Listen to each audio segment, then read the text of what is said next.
Assalamualaikum warahmatullahi wabarakatuh.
Alhamdulillah. Alhamdulillahilladzi 'allama bil qalam 'allamal insana ma lam ya'lam. Asyhadu an la ilaha illallah rabbul alamin wa asyhadu anna Muhammadar Rasulullah sayyidul anbiya'i wal mursalin sayyidina Muhammadin wa ala alihi wa ashabihi wa man tabi'ahum bi ihsanin ila yaumiddin. Faqala Allah Ta'ala fi kitabil aziz, a'udzu billahi minasy syaithanir rajim. Bismillahirrahmanirrahim. Ya ayyuhalladzina amanu taqullaha haqqa tuqatih wa la tamutunna illa wa antum muslimun. Faqala aidan qalu subhanaka la ilma lana illa ma 'allamtana innaka antal alimul hakim. Hasbunallahu wa ni'mal wakil, ni'mal maula wa ni'man nasir, wala haula wala quwwata illa billah. Kaum muslimin sidang jamaah Jumat yang insyaallah dirahmati, dimuliakan dan dicintai oleh Allah Subhanahu wa taala. Amin ya rabbal alamin. Selaku khatib mengajak pada kita sekalian untuk sama-sama mengucapkan alhamdulillah rabbil alamin. Karena undangan Allah dan kesucian jiwa kita memenuhi panggilan, sehingga kita bisa duduk sejenak untuk mendengarkan khutbah. Setelah itu dilanjutkan dengan sholat Jumat berjamaah. Dan wujud daripada iman dan kecintaan kita kepada Rasulullah sallallahu alaihi wasallam, kita diperintahkan untuk senantiasa mengirimkan salam dan salawat kepada baginda Rasulullah sallallahu alaihi wasallam. Innallaha wa malaikatahu yusalluna 'alan nabi ya ayyuhalladzina amanu shallu 'alaihi wa sallimu taslima. Allah dan malaikat saja berselawat kepada Rasul. Kenapa kita tidak? Jemaah-jemaah rahmatullah. Di dalam salat Jumat ini sudah ditentukan aturannya.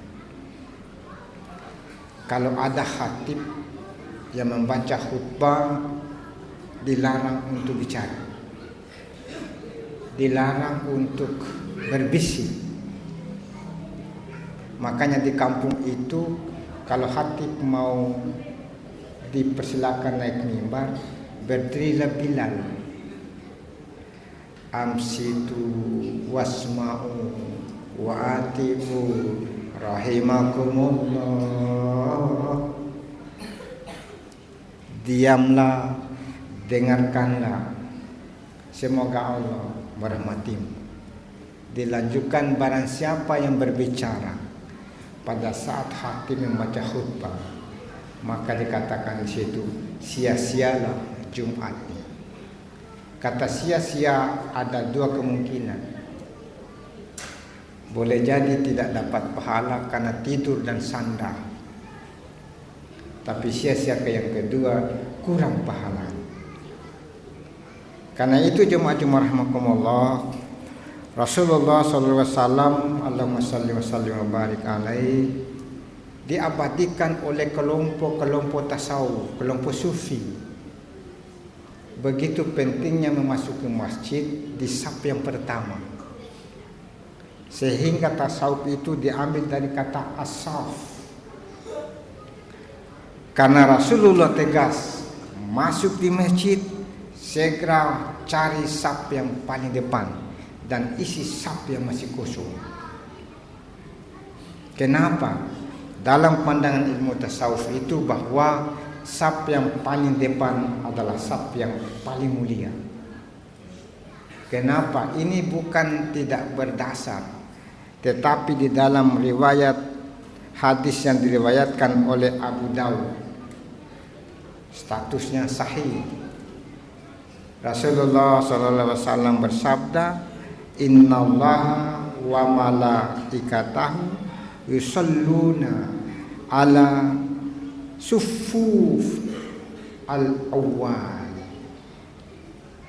Sesungguhnya Allah bersama malaikat bersalawat kepada orang yang mendengarkan dan mengikuti ucapan azan dan orang yang berada pada saf yang pertama.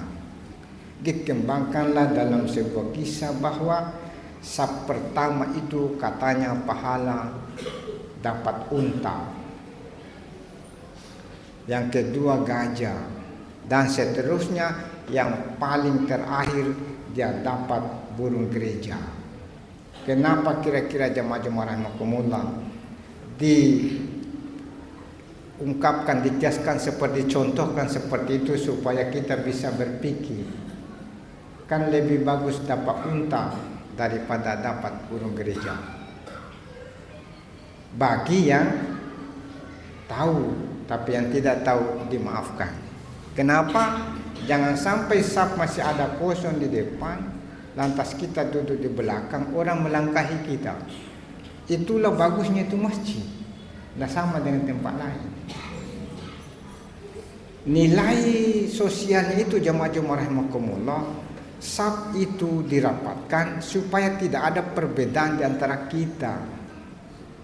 Kakimu adalah kakiku, yang ada kukunya. Kukumu, kukuku, kukumu, kukuku, kukumu, kukumu dan kukuku, kuku kita.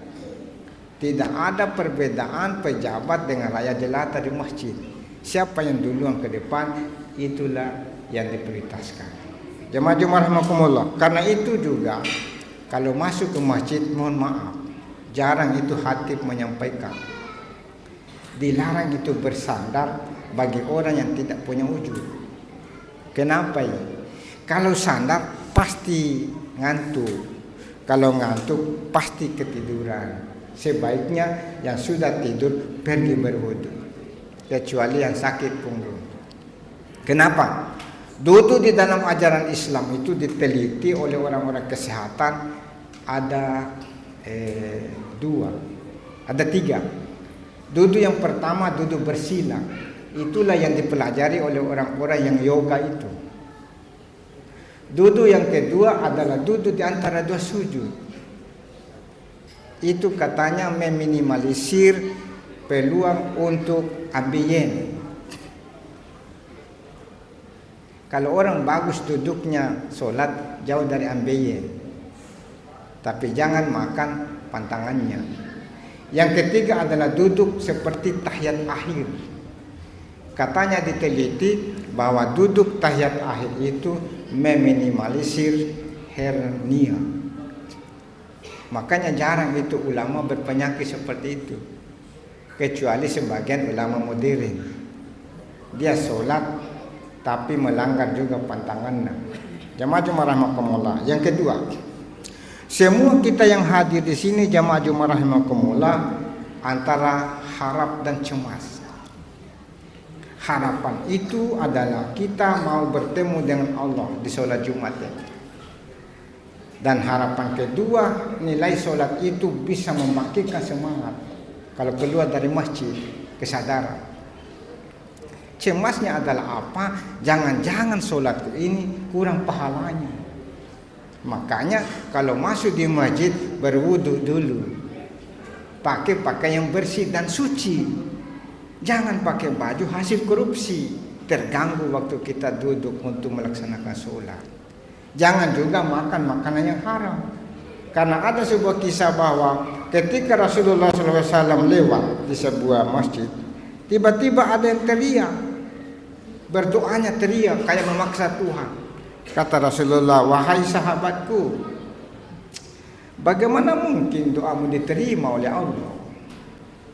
Dan kamu teriak-teriak itu Allah tidak jauh loh. Allah itu dekat. Bagaimana doamu diterima oleh Allah padahal saat kamu berdoa itu masih ada darahmu mengalir. Mengalir darahmu itu dari hasil makanan yang kau peroleh subhat. Jemaah rahmatullah. Tapi hal seperti itu susah diteliti oleh sebagian manusia modern. Karena manusia modern itu punya prinsip, yang haram saja susah didapat, apalagi yang halal. Itu tradisi pernyataan konyol. Karena itu Islam itu adalah agama elastis. Setiap perkembangan zaman, Islam itu tidak pernah mengalami ketinggalan. Jemaah rahimakumullah. Oleh karena itu, yang hadir ini pasti kena beberapa penyakit. Yang disebutkan itu penyakit yang pertama jemaah rahimakumullah adalah selalu susah dalam hidup, tapi bisa diatasi. Yang kedua, duka cita, takut kalau ada sakit, karena mahal rumah sakitnya, mahal obatnya. Satu kali periksa 250.000, padahal belum beli obatnya. Gaji hanya 1 juta, habislah itu. Sehingga berdoalah orang, sekiranya Tuhan orang miskin tidak perlu sakit. Jamaah rahimakumullah. Ada juga sakit pengalaman atau perasaan kita itu rasa lemah, tidak berdaya kah, saya cuma kerjaku begini. Yang kedua ada perasaan malas. Hampir setiap bulan pasti malas. Istri setengah mati teriak-teriak, kita masih tidur karena terlambat pulang dari warkop. Pagi-pagi minta air panas dan seterusnya, baru dia tidak membantu istrinya. Tidur sampai jam 9, itu tidur binatang namanya itu, maaf. Makanya itu kalau orang selalu tidur pagi, menurut ilmu tasawuf itu ada bangsa hewan yang melekat pada dirinya. Nanti kita sendiri yang tafsirkan. Jemaah rahimakumullah. Ada rasa kikir. Saya sendiri sebagai mubalik biasa juga kikir. Sudah keluar gaji, sebelum keluar gaji insya Allah saya nyumbang. Tapi tiba-tiba ada yang lain tidak jadi 500.000, hanya 300.000. Itu dia perasaan kikir. Tapi bukan kikir kata ilmu tasawuf, kita pertimbangkan untuk anak dan seterusnya. Kemudian ada rasa pengecut. Kita itu berani padahal sudah salah, pengecut namanya. Di hadapan orang yang sudah kita bantu, kita berani sekali padahal membantu dalam keadaan tidak baik. Ada juga rasa piutang. Ini kita pasti ada semua piutang. Tidak ada orang tidak berpiutang itu. Minimal piutang kita adalah membayar cicilan listrik setiap bulan. Itu piutang namanya. Dan ada rasa tertindas. Siapa nanti yang menjadi calon ini wali kota? Kayak begini dan seterusnya. Banyak sekali itu perasaan begitu. Karena itu dalam sebuah kisah jemaah rahimakumullah, ketika Rasulullah SAW pergi ke Masjid Madinah setiap pagi jam 7 sampai jam 9, solat duha. Semua orang solat duha pada saat itu. Dan setelah selesai solat duha, keluarlah mereka dari masjid untuk mencari nafkah masing-masing sesuai profesinya. Maka ada satu pemuda yang tinggal, kayaknya pucat, didekati, dihampiri oleh Rasulullah. Wahai pemuda, apa gerangan? Orang sudah pergi jadi ojek, kira-kira begitu. Sudah jadi kerja semua pekerjaannya. Kenapa kamu tinggal di masjid? Katanya, ya Rasul, saya sudah lama ini berutang. Dan ini waktunya sudah hampir mau ditagih. Tidak ada saya bayar, pakai membayar. Kata Rasulullah, sudahkah kiranya aku mengajarkan doa? Tentu seorang pemuda bahagia. Apa doanya? Sering Bapak Imam membaca. Kalau mau gampang lihat, buka di Google. Doa bayar utang. Bunyinya jamaah rahimakumullah adalah Bismillahirrahmanirrahim. Allahumma inni a'udzubika minal hammi wal hazan. Wa a'udzubika minal ajazi wal kasal. Wa a'udzubika minal bukhli wal jubani. Wa'udzu bika minal galabatid daini wa qahri rijal. Yang artinya, ya Allah, aku berlindung daripadamu kesusahan. Yang belum menikah susah, mau menikah tidak ada uang. Doa terus di situ pagi dan petang. Dan aku berlindung daripadamu kedukaan, takut, sakit, rugi dan seterusnya. Aku berlindung kepadamu dari rasa lemah dan rasa malas. Dan ya Allah, aku berlindung kepadamu dari sifat pengecut dan bakhil. Dan aku berlindung kepadamu dari banyaknya utang. dan kelalaian, kezaliman manusia. Karena itu jemaah-jemaah rahimakumullah, ud'uni astajib lakum. Berdoa dengan bahasa Indonesia saja. Ya Allah, saya punya utang, mau dibayar tapi tidak ada untuk dipakai bayar. Hanya Engkau lah yang bisa memberikan petunjuk. Ya Allah ya Rahman, Al-Fatihah. Tapi selalu solat duha dan seterusnya. Karena itu Allah menjanjikan, wa idza sa'alaka ibadi anni fa inni qarib ujibu da'watad da'i idza da'an falyastajibu li wal yu'minu bi la'allahum yashudun. Wahai Rasul, apabila ada hambaku bertanya kepadamu tentang aku, jawablah bahwa semuanya aku dekat. Aku mengabulkan semua doa bagi orang yang meminta. Tetapi hendaklah mereka itu mengikuti perintahku dan meyakini apa yang didoakan. Maka mereka berada pada tingkatan atau kelompok orang-orang yang benar. Barakallahu li wa lakum fil Qur'anil azim wa nafa'ani wa iyyakum bima fihi minal ayati wa dzikril hakim.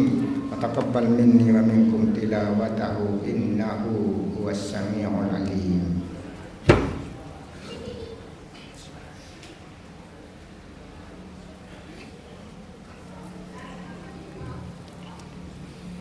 Alhamdulillahilladzi hadana li hadza wa ma kunna linahtadiya laula an hadanallah. Asyhadu an la ilaha illallah rabbul alamin wa asyhadu anna Muhammadar Rasulullah sayyidul anbiya'i wal mursalin sayyidina Muhammadin wa ala alihi washabihi wa man tabi'ahum bi ihsan ila yaumiddin.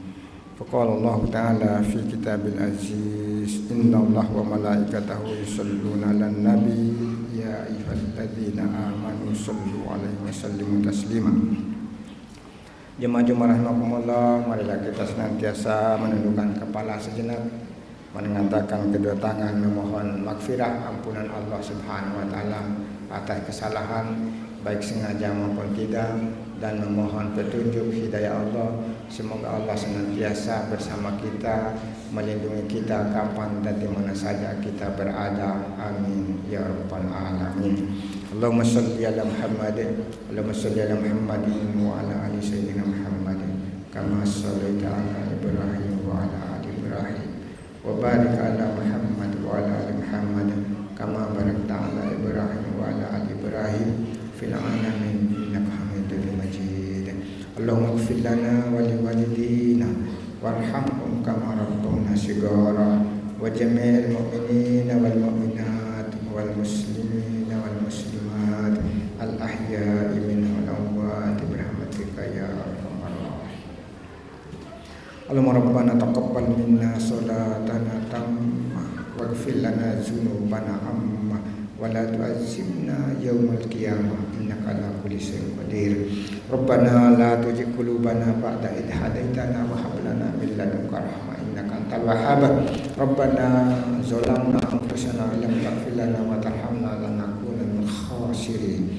Rabbana atina fid dunya hasanah wa fil akhirati hasanah wa qina adzabannar wa adkhilna jannati mal abrar ya aziz ya ghaffar ya rabbal alamin. Subhana rabbika rabbil izzati amma yasifun wa salamun alal mursalin walhamdulillahi rabbil alamin.